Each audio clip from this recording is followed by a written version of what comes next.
ಜೈ ಕನ್ನಡಾಂಬೆ ಬಳಗದ ವತಿಯಿಂದ ವಿಕೆ ರಘು ಅವರನ್ನ ಸನ್ಮಾನಿಸಿ ಅಭಿನಂದಿಸಲಾಯಿತು.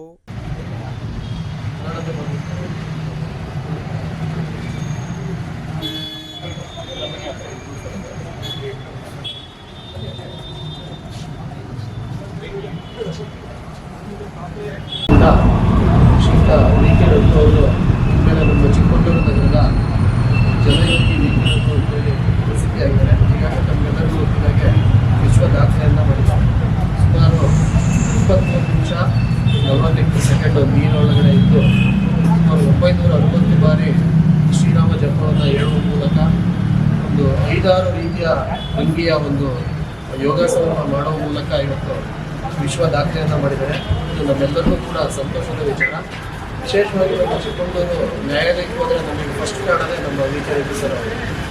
ಭಾಳ ಇದು ಕಡಿಮೆ ದರದಲ್ಲಿ ನಮಗೆಲ್ಲರೂ ಕೂಡ ನೋಟರಿಯನ್ನು ಮಾಡ್ತಿರೋ ಮುಖಾಂತರ ನಮ್ಮ ಚಿಕ್ಕಮಗಳೂರು ನಗರದ ಜನತೆಗೆ ಪ್ರಖ್ಯಾತಿಯಾಗಿದ್ದು ಈಗ ವಿಶ್ವ ದಾಖಲೆಯೊಂದಿಗೆ ಮತ್ತೊಮ್ಮೆ ನಮ್ಮೆಲ್ಲರ ಒಂದು ಮನಸ್ಸಿಗೆ ಖುಷಿಯನ್ನು ಕೊಟ್ಟಿದ್ದಾರೆ. ಅವರಿಗೆ ಮುಂದೆ ದೇವರು ಆರೋಗ್ಯ ಆಯುಷ್ಯವನ್ನು ಕೊಟ್ಟು ಕಾಪಾಡಲಿ ಅಂತೇಳಿ ಜೈ ಕನ್ನಡಾಂಬೆ ಬಳಗದ ವತಿಯಿಂದ ನಾವಾಗಲೂ ಕೂಡ ಕೇಳ್ಕೊಳ್ತೀವಿ. ಚಿಕ್ಕಮಗಳೂರು ಜಿಲ್ಲೆ ಹಲವು ವೈಶಿಷ್ಟ್ಯಗಳಿಗೆ ದಾಖಲೆಗಳನ್ನು ಈಗಾಗಲೇ ಪಡೆದಿದೆ. ಅಂತಹ ವೈಶಿಷ್ಟ್ಯಗಳಿಗೆ ಮತ್ತೊಮ್ಮೆ ಇಡೀ ದೇಶ ಪ್ರಪಂಚ ಬಹುಶಃ ಇಲ್ಲಿ ಮತ್ತೊಮ್ಮೆ ತಿರುಗುವಂತೆ ಮಾಡಿದ್ದಾರೆ ನಮ್ಮ ವಿಕೆ ರಘು. ಹಾಗಾಗಿ ಮೊದಲು ಅವರಿಗೆ ಅಭಿನಂದನೆಗಳನ್ನು ಸಲ್ಲಿಸುತ್ತಾ, ಬಹುಶಃ ಚಿಕ್ಕಮಗಳೂರಿನಲ್ಲಿ ನಾನು ಹಲವು ದಾಖಲೆಗಳನ್ನು ನೋಡಿದ್ದೇನೆ. ವಿಶ್ವ ದಾಖಲೆಗಳನ್ನು ಪಡೆದಿರುವ ಯಾವುದೇ ದಾಖಲಾತಿಗಳು, ಯಾವುದೇ ನನಗೆ ತಿಳಿದ ಮಟ್ಟಿಗೆ ಯಾವುದೇ ದಾಖಲಾತಿಗಳು ಇಲ್ಲಿ ಇದು ಆಗಿರೋದಿಲ್ಲ. ಹಿಂದೆ ಮುಗುಳುವಲ್ಲಿಯವರು ಅಪ್ಪ ಮಗ ವಿಶ್ವ ದಾಖಲೆ ಮಾಡೋಕ್ಕೆ ಹೋಗಿ ಆ್ಯಕ್ಚುಲಿ ಒಂದು ದುರಂತದಲ್ಲಿ ಅವರು ಆ ಸಾಧನೆಯನ್ನು ಮಾಡೋಕ್ಕೆ ವಿಫಲರಾಗ್ತಾರೆ. ಅಂತಹ ಸಾಧನೆಯನ್ನು ನಮ್ಮ ಇಡೀ ಪ್ರಪಂಚದಾದ್ಯಂತ ಬಹುಮುಖ ಪ್ರತಿಭೆಯ ವಿಕೆ ರಘು ಅವರು ಅಂತ ಹೇಳಿದರೆ ನಾನು ತಪ್ಪಾಗಲಾರದು. ವಿಶ್ವ ದಾಖಲೆಯನ್ನು ನಿರ್ಮಿಸಿಕೊಂಡಿದ್ದಾರೆ. ಅವರಿಗೆ ನಮ್ಮ ಪರವಾಗಿ ಹೃತ್ಪೂರ್ವಕ ಅಭಿನಂದನೆಯನ್ನು ಸಲ್ಲಿಸುತ್ತಾ, ಬೇರೆಯವ್ರಿಗೂ ಸಹ ಇದೇ ರೀತಿ ಪ್ರೇರಣೆ ಆಗಲಿ, ಒಳ್ಳೊಳ್ಳೆ ಮತ್ತೆ ಸಾಧನೆಯನ್ನು ಮಾಡಲಿ ಅಂತ ಇದ್ದಾರೆ. ಚಿಕ್ಕಮಗಳೂರು ನಗರದ ವಕೀಲ ವಿಕೆ ರಘು ಅವರು ಜಲಯೋಗ ಸಾಧನೆಯಲ್ಲಿ ವಿಶ್ವ ದಾಖಲೆ ನಿರ್ಮಿಸಿದ್ದಾರೆ.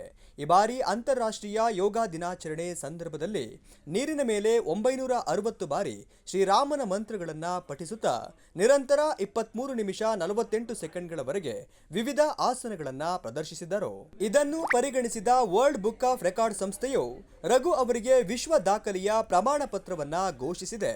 ಜಲಯೋಗ ಪ್ರದರ್ಶನದ ಸಂದರ್ಭದಲ್ಲಿ ರಘು ಅವರು ಶವಾಸನ, ತಾಡಾಸನ, ಪದ್ಮಾಸನ ಮತ್ತು ಧನುರಾಸನವನ್ನ ಪ್ರಸ್ತುತಪಡಿಸಿದ್ದರು. ಈ 4 ಪ್ರಮುಖ ಆಸನಗಳು ಶ್ರೀರಾಮ ತಮ್ಮ ಜೀವನ ಶೈಲಿಯ ಭಾಗವಾಗಿಸಿಕೊಂಡಿದ್ದ ಹಿನ್ನೆಲೆಯಲ್ಲಿ ಅವುಗಳನ್ನೇ ಆಯ್ಕೆ ಮಾಡಿಕೊಂಡಿದ್ದಾಗಿ ರಘು ಅವರು ತಿಳಿಸಿದ್ದಾರೆ.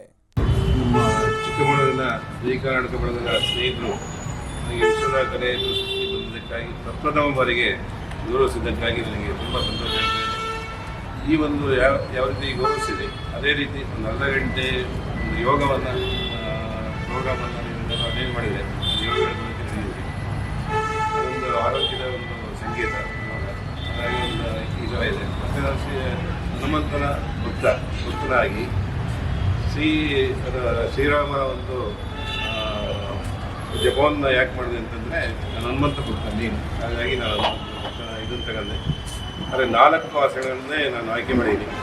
ಶ್ರೀರಾಮರು ತಮ್ಮ ದೈನಂದಿನ ಜೀವನದಲ್ಲಿ ಒಂದು ಧನುರಾಸನ, ಮತ್ತು ಅವರು ಯೋಗ ಮಾಡ್ತಿದ್ದು ಧ್ಯಾನ ಮಾಡ್ತಿದ್ದು ಪದ್ಮಾಸನ, ತಾಡಾಸನ ಅಂದರೆ ಮರಗಳ ಮಧ್ಯೆ ಇದ್ದು ಅದು 500 ವರ್ಷಗಳ ಹಿಂದಿನ ಮರ ಅದು, ಹಾಗಾಗಿ ತಾಡಾಸನ.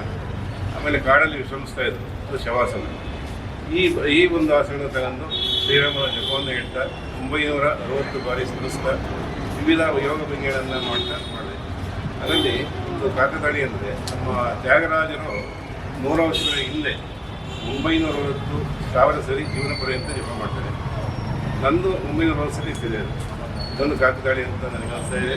ಶ್ರೀರಾಮನ ಒಂದು ಏನೋ ಒಂದು ವೈಬ್ರೇಷನ್ ಇದೆ ಅಂತಕ್ಕಂಥ ಒಂದು ಮಾತನ್ನು ಹೇಳ್ತಾ, ಇನ್ನೂ ಹೆಚ್ಚಿನ ಸಾಧನೆ ಮಾಡೋಕ್ಕೆ ನೀವೆಲ್ಲರೂ ಗೌರವಿಸಿದ್ದಕ್ಕೆ ಇನ್ನೂ ನಾನು ಯೋಗದಲ್ಲಿ ಸಾಧನೆ ಮಾಡ್ತಾ ಇದ್ದೀನಿ. ಉಚಿತ ತರಬೇತಿಗಳನ್ನು ಮಾಡಬೇಕು ಅಂತ ನಾನು ಉದ್ದೇಶಿಸಿದ್ದೇನೆ.